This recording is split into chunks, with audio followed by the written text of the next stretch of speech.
Oke, terima kasih pemirsa. Terus pantengin channel kami yang luar biasa ini. Kami akan selalu hadir menemani Anda sekalian yang ada di rumah dengan suasana santai, sambil minum kacang, sambil minum kopi, makan kacang dan gorengan. Terus pantengin kita, jangan pernah bosan saudara, karena ini tontonan yang sangat membangun dan mendidik Anda sekalian. Kalian akan mendengarkan pencerahan-pencerahan yang luar biasa di sini, dan kita akan selalu hadir menemani Anda. Bang Luga, Iya. selamat datang. Ya. Seperti biasa Bang Luga Tambunan, kita langsung saja. Langsung ke pertanyaan. Apakah Paulus adalah pendiri agama Kristen? Oke, silakan Bang Luga. Apakah Paulus adalah pendiri agama Kristen? Kan banyak nih. Paulus Banyak yang mengatakan seperti itu. Paulus lah pendiri agama Kristen. gitu ya. Ya, silakan. Paulus itu sudah berjabat tangan dengan Petrus. Paulus sudah berjabat tangan dengan Petrus. Artinya Paulus sudah diseleksi oleh Petrus. Ya, Bukan nih yang punya hajat tentang Yesus kan 12 muridnya, bukan Paulus. ya Paulus bukan salah satu dari 12 murid ya. Bukan ya. Yang Paulus tidak hidup bersama-sama dengan Yesus. Iya, Paulus termasuk orang lain, bahkan dia adalah penganiaya Iya. pengikut Kristus Jadi itu. dia tidak mendirikan kekristenan. Jadi ajaran-ajaran Paulus itu tetap dikontrol oleh Petrus dengan 12 murid yang lainnya. Ya, Kalau misalnya beda, nggak bakalan mereka berjabat tangan itu di Galatia. Kan mereka kan ketemu tuh, Yakobus, Petrus, Yohanes, mereka berjabat tangan di Galatia. Dikatakan bahwa saya sudah berjabat tangan dengan Petrus, menunjukkan bahwa kami teman sekutu.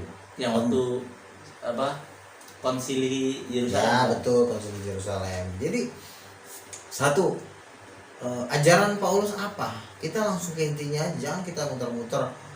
Paulus mengajarkan sunat hati, sementara Taurat mengajarkan sunat Sunat daging, fisik. Berarti Paulus sudah meniadakan Taurat, ya kan?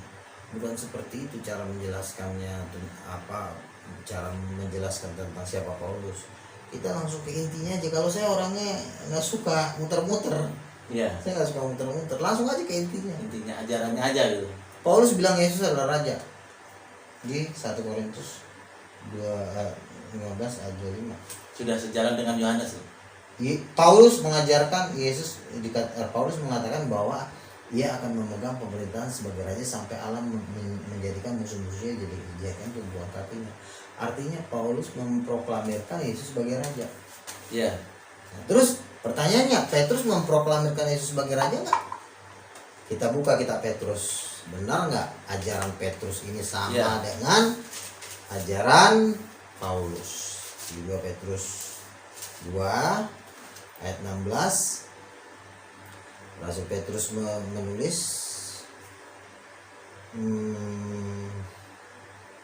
sebab kami tidak, ini tulisan Rasul Petrus ya. Ya. Jadi Petrus menulis atas nama Petrus, jadi Atas nama Petrus bukan sendiri. bukan orang lain yang Iya. menulis. Saya bacakan dulu surat Petrus ini. Dari Simon Petrus, hamba dan rasul Yesus Kristus. Jadi ini adalah tulisan Petrus. Nah, apa deklarasi Petrus tentang Yesus? Nah, dikatakan dalam 2 Petrus 1 ayat 16. Ya. Sebab kami tidak mengikuti dongeng-dongeng isapan jempol manusia ketika kami memberitahukan kepadamu kedatangan Tuhan kita Yesus Kristus sebagai Raja, tetapi kami adalah saksi mata dari kebesarannya. Kami adalah saksi mata dari kebesarannya. Petrus, Ini yang penting. Kan Petrus kan dibawa ke Gunung Kudus bersama dengan 3 muridnya. Nah, jadi Petrus mengajarkan Yesus adalah Raja. Paulus di dalam 1 Korintus, saya bacakan aja biar ntar disangkanya gua ngarang gitu kan. Iya. 1 Korintus 15, kita manual aja. Nggak pakai Alkitab ya. Masih Bang Luga ini tipe pembaca Alkitab yang memakai Alkitab fake buku gitu kan. Yes. Kalau penelitian lain kan langsung Pakai HP tab gitu. langsung keluar di prinsip. Ini tulisan Paulus ya, 1 Korintus 15 ayat 25. Karena ia harus memegang pemerintahan sebagai raja sampai Allah meletakkan semua musuh-musuhnya di bawah kakinya. Sekali lagi saya baca, karena ia harus memegang pemerintahan sebagai raja. Sebagai raja. Petrus mendeklarasikan Yesus sebagai raja, Paulus juga sebagai raja. sebagai raja. Pertanyaannya, Muhammad mendeklarasikan Yesus sebagai apa? Sebagai nabi. Nah, beda kan? Sebagai nabi aja. Beda kan? Sisanya ya sebagai nabi. Ya udah, itulah. Udah jelas kan? Petrus mengajarkan Yesus sebagai raja, Yesus mengaku raja. Ini buatan para nabi, Mesias adalah raja. Paulus juga bilang ngomong raja. Terakhir, sebagai nabi terakhir, penutup kita para nabi. Kita mau dengar, apakah dia juga akan mengatakan Yesus adalah raja? Dan dia mengatakan Yesus bukan raja tapi hanya nabi. Berarti Muhammad tidak sesuai dengan ucapan Yesus, tidak sesuai dengan ucapan Petrus, tidak sesuai dengan ucapan Paulus. Jadi itu kesimpulannya. Jadi nggak usah diputar-putar sunat lah ini. Aduh kelamaan. Kita ngambil ke intinya aja, nggak usah muter. Iya, nggak usah muter ya. Kita langsung aja gitu. Kita kalau mau ke Blok M jangan muter dulu ke Jawa. Jangan inilah, jangan mengada-ada gitu kan. Kadang-kadang kan memang ada-ada ya, mengada-ada gitu kan. Iya, jadi kita ikutin aja. Yesus mengaku raja, udah ikutin aja. Dia raja. Raja di mana? Raja di sorga. Tatanya di sebelah kanan tata Allah. Nah kalau tidak mengakui raja, apa kira-kira hukumannya, Monoto? Kalau tidak mau mengakui Yesus sebagai raja, Iya. Ya masuk neraka. Tar dulu, jangan langsung masuk neraka dulu. Kita Masuk baca. neraka. Kita baca ayatnya dulu. Lukas 19 ayat 27. Aduh. Ayo dong kalian kalau diinjilin jangan ini dong. Aduh, capek gitu ini kalian. Cepat gitu. Ini Tuhan Yesus sudah mau datang, jangan lama-lama gitu. Keburu mati. Kita juga waktunya udah mau habis, jangan giliran kita udah waktunya udah habis, tolong dong injilin kami gitu. Pas sudah di neraka, injilin kami dong kalau udah, aduh kemarin Sudah kan telat. bulu Sudah kita telat. udah sampai gimana gitu loh. Jangan nanti udah giliran di sono nggak ada lagi sinyal ke bumi, ke surga udah. Neraka tuh sama surga tuh nggak ada sinyal, nggak ada jaringan internet, Nggak ada jaringan internet, telepon juga nggak ada, apalagi Android. Nggak bisa main Facebook dong. Ayat 27 ya. Lukas 19 ayat 27. Yesus berkata, akan tetapi semua seteruku ini yang tidak suka aku menjadi rajanya, bawalah mereka kemari dan bunuhlah mereka di depan mataku. Bunuhlah mereka di depan mataku. Saya kasih ayat pelengkapnya lagi. Itu di Wahyu 12 dikatakan bahwa mereka akan disiksa di depan mata anak domba dengan belerang di Wahyu 10. Api dan belerang. Iya, di depan mata anak domba. Kalau di Lukas tadi dikatakan bunuhlah di depan mataku. Di Wahyu dikatakan mereka akan disiksa dengan api dan belerang di depan mata anak domba dan di depan mata para malaikat. Ngeri. Jadi itu di neraka itu, di akhirat nanti ya, Dan neraka itu bukan sementara, kekal ya. kan ada tuh si Ayah Walani bilang begini, saudara-saudara, ya nggak apa-apalah walaupun kita benjol-benjol di neraka atau juga nanti ujung-ujung ke surga. Aduh, gue bilang ajaran dari mana lagi? Masa udah benjol-benjol dibakar di neraka nanti terakhirnya masuk surga? Kalau sudah masuk neraka ya udah selamanya di situ. Udah lo di situ, nggak usah mikirin kemana-mana lagi. Jadi saya kepikiran begini bang, begitu orang dibilang kalau masuk neraka hanya sebentar nanti diangkat lagi, itu Itu ajaran mengerikan. Aduh ngeri banget, aduh nggak tahu lagi deh. Kalau nanti kita di neraka terus nanti dipindahin masih ada harapan kan? Ah udahlah, teman saya si Wo bilang gini, 1 detik di neraka aja udah selesai, di situ udah selama-lamanya udah pasti. ada teman saya Wo dulu, dia bilang aduh gue nih pernah nih main perempuan, aduh ya itu kan 250 tahun lah gue di neraka, aduh sakit, tapi kan masih ada harapan bakalan ke surga. Ya. Neraka yang benar, Yesus mengatakan siksaan kekal. Jadi nggak ada tuh neraka sementara. Oh tapi kalau orang kafir yang siksa kekal, enggak. Masuk neraka mau kafir mau nggak kafir, kalau lo udah masuk ya udah selesai. Begitu masuk di situ Makanya nggak mungkin keluar lagi, nggak mungkin makanya keluar. Tuhan Yesus, perhatikan perkataan Yesus, Bapamu di surga tidak menghendaki anak-anak ini hilang loh. Ya. Artinya aduh nggak tahu lagi. Jangan sampai hilang. Jadi dari ajaran Yesus mengajarkan siksaan kekal udah menunjukkan bahwa Yesus itu adalah kebenaran. Ya. Neraka itu kekal, neraka itu bukan nyoba-nyoba 200 tahun di neraka terus pindah lagi. Nah, kalau kata orang ini apa-apalah, benjol-benjol dulu neraka. Aduh. Jangan Salam. Jangan pernah nggak main-main dengan firman Tuhan. Ya. Dan kalau engkau sudah di neraka, aduh udah deh nggak ada yang belum bisa.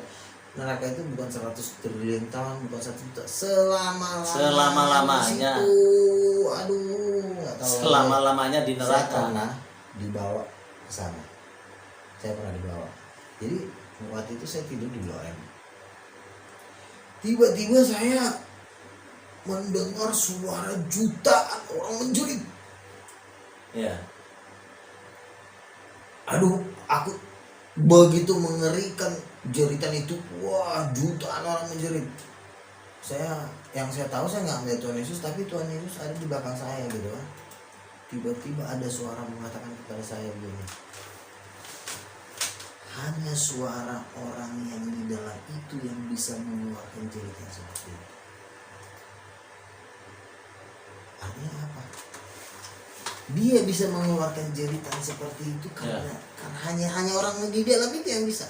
Kita nggak bisa bikin jeritan yang mengerikan itu, nggak bisa. Hanya orang di dalam, karena artinya betapa mengerikan kalau sudah masuk di neraka selama-lamanya. Ya. Saya pernah baca salah satu buku tentang neraka. Dia bilang begini, yang mengerikan di neraka adalah bukan apinya. Dia pernah dibawa Tuhan ke neraka, Bill Wells. Bill Wells 23 menit di neraka. Dia bilang begini, yang paling mengerikan di neraka bukan apinya, bukan bara api kalau dibakar atau belerang, bukan. Apa itu? Yang paling mengerikan di neraka adalah merasa terhilang selama-lamanya. Iya. Itu yang paling mengerikan. Setuju saya kalau itu. Kalau hanya cuma dibakar-bakar, Masih bisa ngerasain kan dia? Masih bisa ngerasain kondisinya. Tapi kalau begitu hilang selama-lamanya, aduh, nggak tahu lagi. dihapuskan. Saya pernah dapat pewahyuan seperti ini. Jadi selagi di neraka disiksa masih mendingan itu. Masih mendingan, tapi begitu namanya dihapuskan dari kitab kehidupan, ini yang paling ngeri. Yang paling ngeri. Dihapuskan dari sejarah loh. Dari buku kehidupan. Dihapus, tidak ada lagi sejarahnya. Hilang, makanya disebut hilang. Ini yang paling mengerikan menurut. Makanya Tuhan Yesus bilang, aku mencari domba-domba yang hilang. Jadi kalaupun kita ngotot siang dan malam begini-begini, malam-malam ber-YouTubean, ini karena Tuhan itu nggak pengen kalian hilang. Saya ini pernah diizinkan Tuhan mendengar suara jeritan itu. Saya mendengar Tuhan berkata sama saya, waktu saya mendengar jutaan orang berteriak, wah mengerikan banget emang itu. Wah nggak tahu lagi deh, saya juga menjelaskannya juga susah. Ada suara mengatakan kepada saya, hanya orang yang di dalam itu yang bisa mendengarkan jeritan seperti itu. Itu sekitar tahun berapa saya lupa tuh malam-malam itu. Jadi kehilangan, makanya Bill Wells dia menulis seperti itu. Yang paling mengerikan di neraka bukan masalah lo dibakar, lo teriak-teriak, bukan. Yang paling mengerikan adalah merasa terhilang selama-lamanya. Bukan merasa terhilang, memang dihilangkan. Iya. Jadi nggak ada merasa terhilang. Kalau merasa terhilang kan Iya. berarti kan masih merasa. Artinya dia. merasakan kehilangan selama-lamanya. Iya. itu kan merasakan kehilangan, no hope, tidak ada pengharapan. Tidak ada harapan gitu. Makanya, saya mau kasih tahu sedikit. Kenapa mata setan mengerikan? Seserem-seremnya mata manusia, ya, tetap aja ada cahaya. Kenapa? Karena masih ada harapan. Iya. Nanti gue masuk surga. Ada cahaya kan? Iya. Gue akan hidup di surga. Kenapa mata kita ini masih bisa memancarkan cahaya? Atas dasar apa? Karena masih ada harapan. Ada harapan, hope. Pertanyaannya, coba kalau kamu nonton film horor, film setan, yang paling mengerikan di dalam setan apakah giginya, apakah cakarnya? Bukan, yang paling mengerikan tatapan matanya. Iya. Kenapa? Karena setan itu di dalam tatapan matanya tidak ada lagi pengharapan kehidupan sampai selama-lamanya. Iya. Makanya tatapan setan itu, aduh. Jadi kalau mau melihat bagaimana itulah tatapan mata setan itu menjelaskan kehilangan kekal, karena setan itu pun akan hilang selama-lamanya. Hilang juga ya. Setannya Selagi hilang. kalian masih ada di bumi ini, mata kalian masih bersinar. Berharaplah gitu. Berharaplah kepada satu nama, barang siapa berseru kepada nama Yesus, maka dia akan diselamatkan. Supaya ada pengharapan tadi kan. Iya. Di dalam Yesus ada pengharapan. Aduh, kalau kalian sudah di sana, aduh, Kalau sudah di neraka nggak ada harapan lagi. udah nggak bisa atau Tidak lagi. punya harapan. Nggak bisa ceritain lagi. Iya. Kuasa iblis itu kuasa segala kejahatan ya. Tipu daya ada di situ. Kenajisan ada di situ.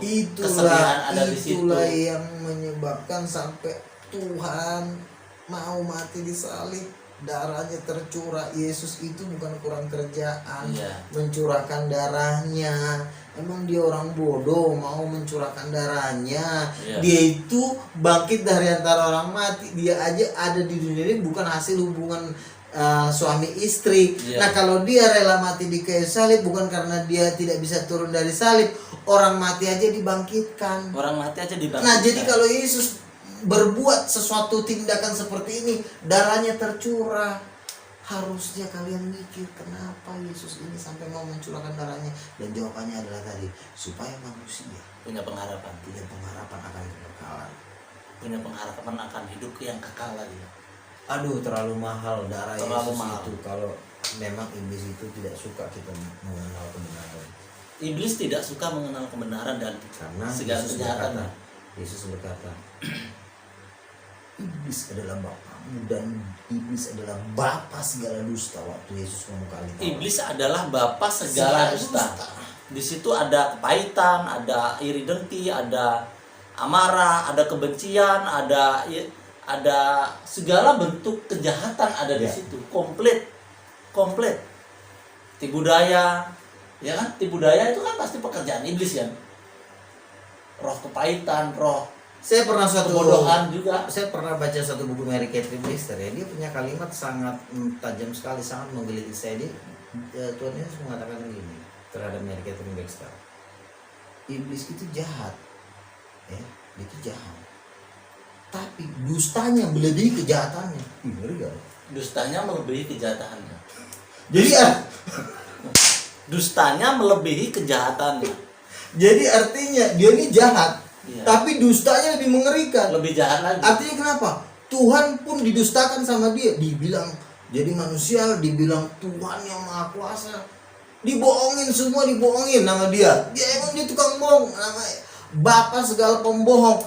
Coba kamu cek di kitab mana yang berani mengatakan iblis adalah bapa dan segala dusta. Selain di kitab Yohanes, mana tadi Alkitabnya? Ini loh.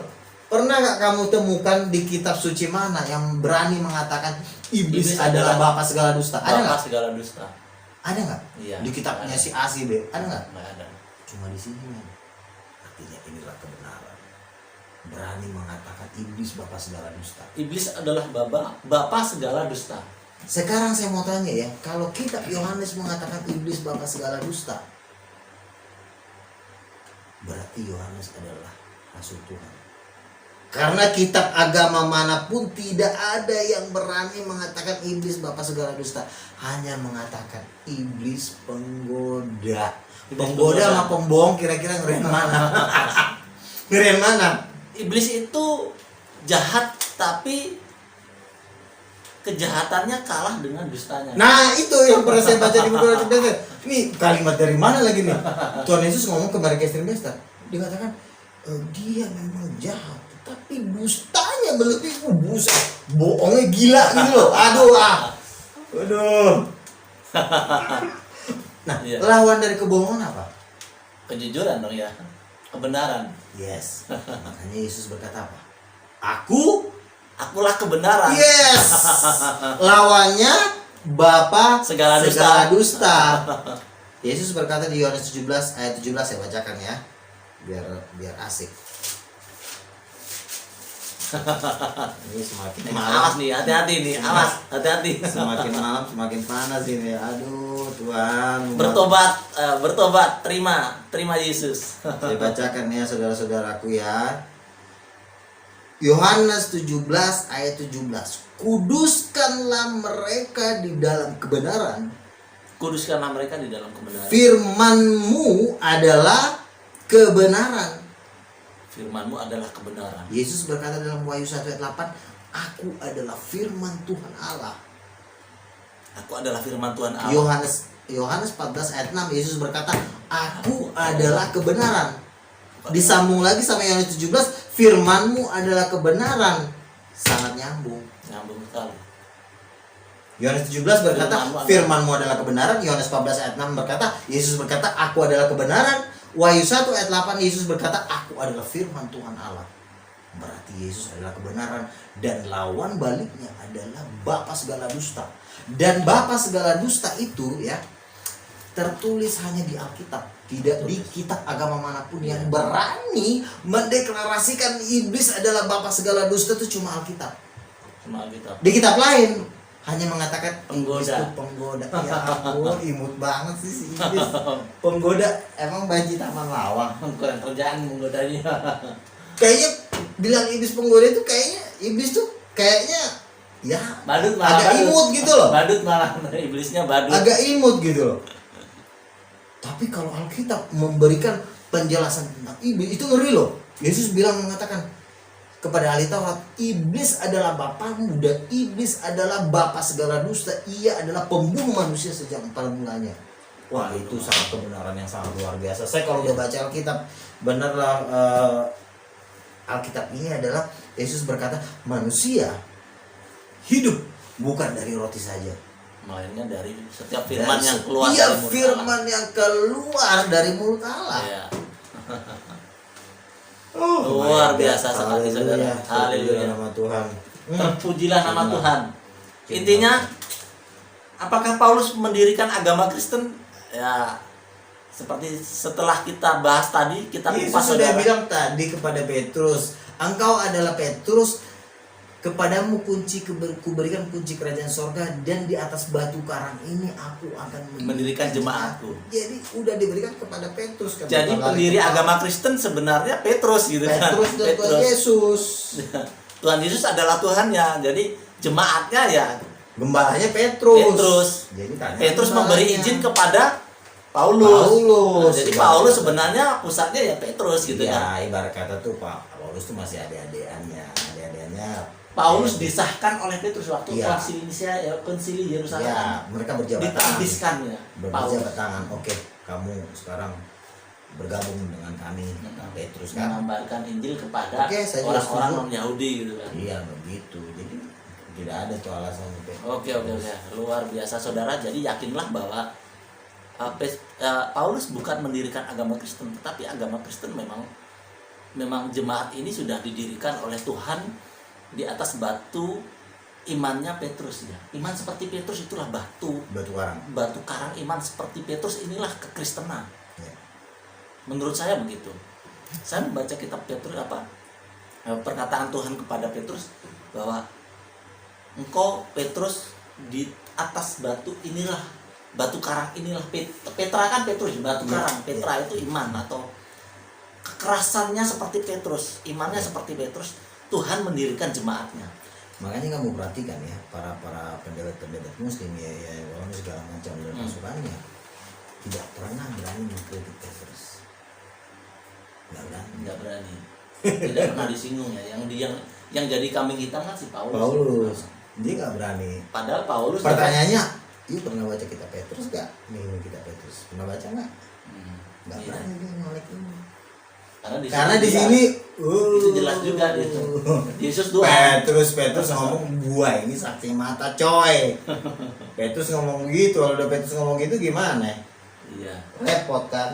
Jadi intinya saudara, masyarakat penonton yang di luar Kristen yang menonton channel ini, percayalah bahwa sebenarnya Paulus itu ditasbihkan ya, diberi izin oleh Petrus, disahkan oleh beberapa rasul. 3 soko guru yaitu Petrus, Yohanes dan Yakobus di Galatia. Jadi kalau Paulus mendirikan agama Kristen itu informasi yang menurut saya absurd dan tidak benar gitu. Iya. Oke, Bang Lugar, terima kasih. Luar biasa sekali bahasan pada malam hari ini. Sudah 26 menit berlalu. Terima kasih kepada penonton. Pantengin terus channel kita. Di sini kita akan terus berbicara. Kita akan Sampai terus kedatangan Tuhan. sampai kedatangan Tuhan yang kedua kalinya. Karena Tuhan Yesus sudah mau datang. Haleluya. Ini akan terus dibicarakan. Kita akan bicarakan terus. Sampai rapture pengangkatan. Haleluya. Oke, pemirsa, terima kasih. Sukses selalu untuk Anda sekalian. Tuhan Yesus memberkati. God bless. God bless you.